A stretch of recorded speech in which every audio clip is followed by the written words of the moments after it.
There. That should be recording the meeting at this point. I don't know where it goes. It will be saved on your desktop. Ah, and then I would post it, and then I can post it on Moodle. You'll have to watch. I'm using Moodle extensively for general physics. For this class, I haven't been using it at all, but I'm starting to now, and I think that's probably what we have to use. Although some things are certainly more convenient using Google, I think I'll stick mostly with Moodle. All right. Are you seeing, what are you now? That didn't switch here. I never changed it. Okay, I was going to change cameras here to this one. Yep. There we go. Okay, now I'm trying to get this set up so I know where things are. So the question here is, how do they do 3D movies? We talked about this a little bit, and so the idea of a 3D movie is to be able to have two projectors. You start with two cameras originally filming a scene, so that you get essentially the image, the appropriate image for each eye. And then in the movie theater, they have to project both of those images on the screen and somehow have them, each one only go to one eye. And there's a couple different ways of doing that. I'm just being informed we have 10 minutes to go here, because that reminds me I forgot to upgrade my my version of Zoom here, so I can only host for, I think the limit is 45 minutes or something, or 40 minutes. Oh boy. So we only have 10 minutes to go. You can call again.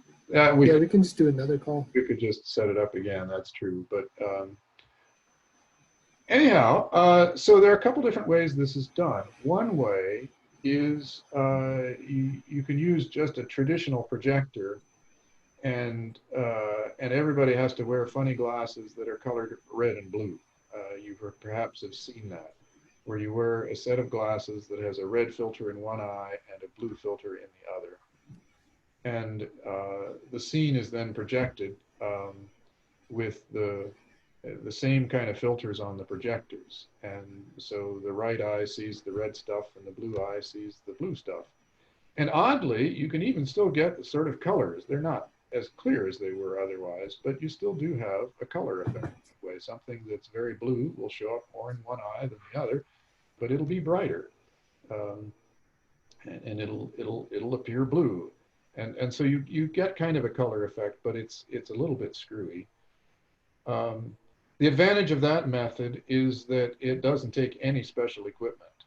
They ship the movie, and the movie is just a regular movie. It's just got the scene recorded with the red stuff is the one eye and the blue stuff is the other eye, but it's a color movie, and they project it with the same equipment as everything else. The screen doesn't have to be anything special.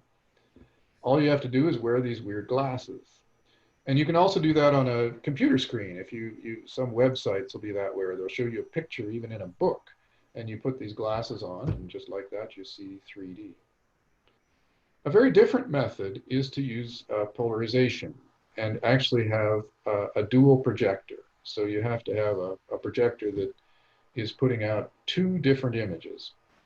And you might think that the way that would be done would be to just have two polarizations, one of them say vertical and the other one horizontal, and then wear glasses that have Polaroid filters in them, one vertical and one horizontal. That's not how it's done. And I think the reason for that is that if you were to do something like that, you would have to keep your head pretty straight. If you tipped your head a little bit, it's going to screw that all up. Those axes would get tilted in your glasses, but not in the projector, and so they wouldn't align anymore, and you'd start getting some of the wrong image in each eye. And so to keep you from having to sit very carefully, at least that is one reason why they do. I'm not sure what all the reasons are, but for whatever reasons they choose to do it, they actually use circularly polarized light. And so the right image is projected, say, with right circularly polarized light and the left one with left circularly polarized light. What that means is that the glasses that you're wearing have to somehow discriminate. And the question is, what do you put in those lenses? So here I've got a pair of these things, and we're going to take these apart in a minute to see what's in them. So how do you do that? How do you make a filter that lets through only one circularly polarized kind of light, only left or only right? What do you think? Anybody got any ideas? You have like maybe three or more layers so that you could have one that's parallel or polarized this way, and you have another one that's slightly crossed, and you keep going so that you start getting a twist. Well, that won't really work. You would, if you took in polarized light, you would get out polarized light. The trouble is, if you take circularly polarized light and shine it onto a linear polarizing filter, you will get through linearly polarized light. It will just transmit only that component. And if you recall, circularly polarized light can be seen, can be thought of as two linearly polarized beams that are just shifted by 90 degrees from each other. And so if you put a polarizer, just a linear polarizer, into a beam like that, you would simply cut out one of those and you'd have the other one. It wouldn't even matter how you oriented it. It would come out with the orientation of the polarizer, but you get it for either polarization. It wouldn't matter which way it was going around. And from there, it would travel through the successive ones that you've named, Ben. It wouldn't matter what the initial polarization was. So that wouldn't work, I'm afraid. Yeah.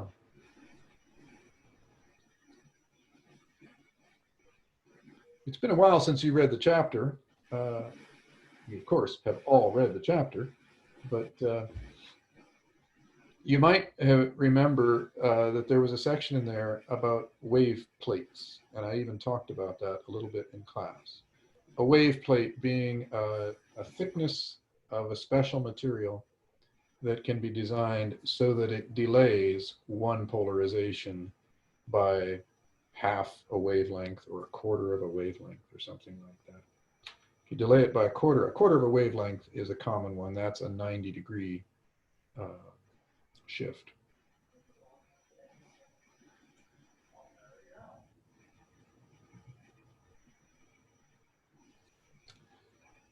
Well, let's take this apart and just see what's in it, and maybe we can answer it experimentally. So here is one of these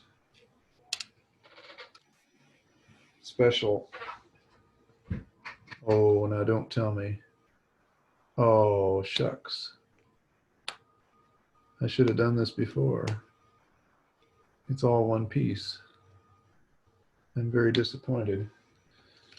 All right. All that way.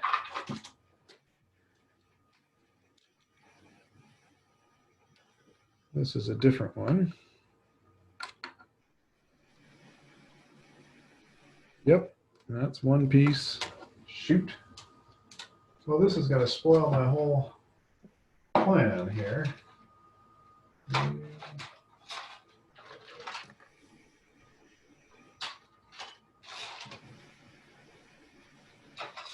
Oh, what a shame.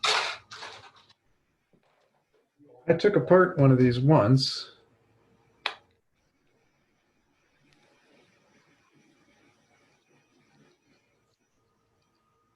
You can see that there is a polarization involved here. I don't know how easy that is to see, but as I rotate this, you can see through, and then it's getting blocked. Mm-hmm. So there at least is a polarizer in here.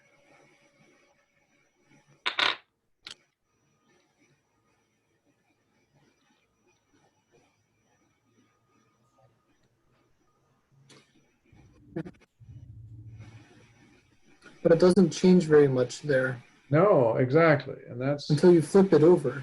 yeah, no, there it is.